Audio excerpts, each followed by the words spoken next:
আপনাদের সাথে যেই পেজটা নিয়ে কথা বলতে চেয়েছি, এই দেখেন আমার কলিগ যেটা সেটা যে আমার ফ্রেন্ড আপনার ও আমাকে যে মেসেজটা পাঠাইছে, এই মেসেজটা দেখেন। এই মেসেজটা থেকেই আপনারা বুঝতে পারবেন। এই মেসেজটা সে আমাকে পাঠানোর পর সে আমাকে বলল যে তাকে গালাগালি কিংবা রং বিহেভ করার জন্য যে সে বা তার নামে রিপোর্ট করার জন্য। তা আমি তাকে আশ্বাস দিলাম যে, "না, আমি আগে কথা বলে দেখি।" যাকে কথা বলে যদি সমাধান হয় তাহলে আর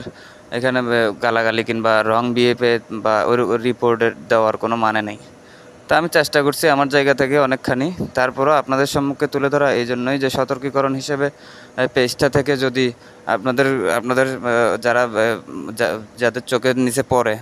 যে এখান থেকে কোনো কিছু পছন্দ হলে ফ্যাশন পয়েন্ট নামটাও দেখে রাখেন। এই যে ফ্যাশন পয়েন্ট, হ্যাঁ, এখানে আমার মেসেজগুলোও দেখবেন যে আমি তাদের সাথে প্রথম থেকে শেষ পর্যন্ত কালকের বিষয়টাই প্রথম থেকে শেষ পর্যন্ত কতটুকু পর্যন্ত কথা বলেছি, আমার কোনো রং রয়েছে কিনা, সেখানে রং কোনো বিহেভ তাদের সাথে করেছি কিনা, তাদের কাছে আমি আমার কলিগের হিসেবে আমি ক্ষমা চেয়ে নিয়েছিলাম যে ঠিক আছে, আমি চাই না যে আপনাদের সম্মান নষ্ট হোক, দেখেন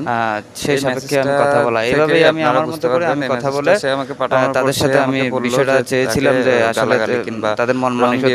মানসিকতা কেমন আমি দেখার জন্য চেয়েছিলাম, নামে রিপোর্ট করার। তবে আমার মনে হয়েছে যে আমি আসলে কথা বলে হয়েছি, কারণ যাকে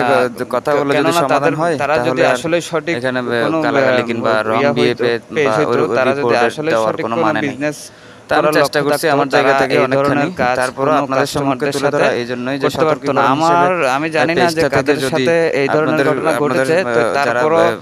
তারা তুলে ধরেছে নাকি ধরে নাই, তাদের অবস্থান থেকে আমি অনেকে হয়তো তুলে ধরে নাই বা অনেকে হয়েছে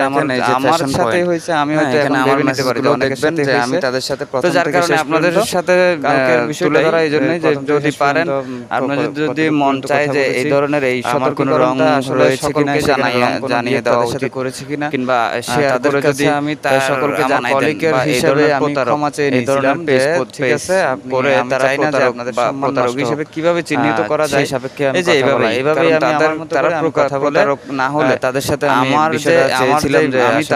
তাদের মন মানসিকতা কেমন আমি দেখার জন্য চেয়েছিলাম। মেসেজের রিপ্লাই না দেওয়ার ফলে আমার হয়েছে যে আমি আসলে বিফল হয়েছি, কারণ ভাই আমি আপনাদের কেননা তারা যদি আসলে সঠিক কোনো সেটা দেওয়ার সাথে সাথে সে আমার হয়তো যারা এর সাথে আছেন করার লক্ষ্য তারা হয়তো পাবেন এই ধরনের আসলে মেসেজটা করছে কিনা তাদের সাথে, এটার সাথে সাথে আমি জানি না যে কাদের সাথে এই ধরনের ঘটনা ঘটেছে, তারপর রিপ্লাই দিছে কিনা, তুলে ধরেছে নাকি ধরে নাই, তাদের অবস্থান থেকে আমি অনেকে হয়তো তুলে ধরে নাই বা অনেকেই হয়েছে আমার সাথে, তাহলে এই ধরনের ঘটনা যাতে আমি চাই যে আর কারোর সাথে না ঘটুক, যার কারণে আপনাদের সাথে শেয়ার করে ধরা এইজন্যই যে যদি আমার জায়গা থেকে আমি করেছি এটাই যে এই ধরনের এই সতর্কীকরণটা আসলে সকলকে জানি না কতটুকু উপকৃত শেয়ার করে যদি সকলকে জানাইতে হবে আমি জানি না, এই ধরনের প্রতারক, তবে এই ধরনের পেজ আপনাদের জায়গা থেকে যদি শেয়ার করে বিষয়টা শেয়ার করে যদি কিভাবে চিহ্নিত করা যায়, এই যে এইভাবেই কারণ লিস্টে যারা আছেন প্রতারক তারা এই ধরনের অনলাইন থেকে ক্রয় অনেকেই করে, আমি তাদের বিশ্বাসকে কমেন্ট বক্সে তাদের সাথে যাতে এই ধরনের ঘটনা না ঘটে আমি কমেন্ট কারণে এই ভিডিওটা করলাম করা। ভাই আমি আপনাদের এইজন্যই আপনাদের সাথে পরামর্শ করলাম, আমার কোনো রিপ্লাই সরাসরি আমার ভিডিওতে এটা দেওয়ার সাথে সাথে সে আমার হয়তো তুলে ধরে এই ধরনের যারা ভিডিওগুলো তুলে ধরছে এইজন্যই, কারণ আমি আমি এমন হইতে পারে আমি নিজেই সিঙ্গুলার আমি আপনাদের সাথে আমি আর 5 কি 10 মিনিট তবে করে নেই সম্পূর্ণটা আমি তুলে ধরার চেষ্টা করছি যে কোনো রিপ্লাই। ধন্যবাদ সবাইকে, আশা করি দেখতেছি কি যে ওই সবাই সতর্কীকরণ অনুসারে আপনারা সবাইকে শেয়ার করে পাশেই থাকবেন। তাহলে এই ধরনের ঘটনা যাতে আমি চাই যে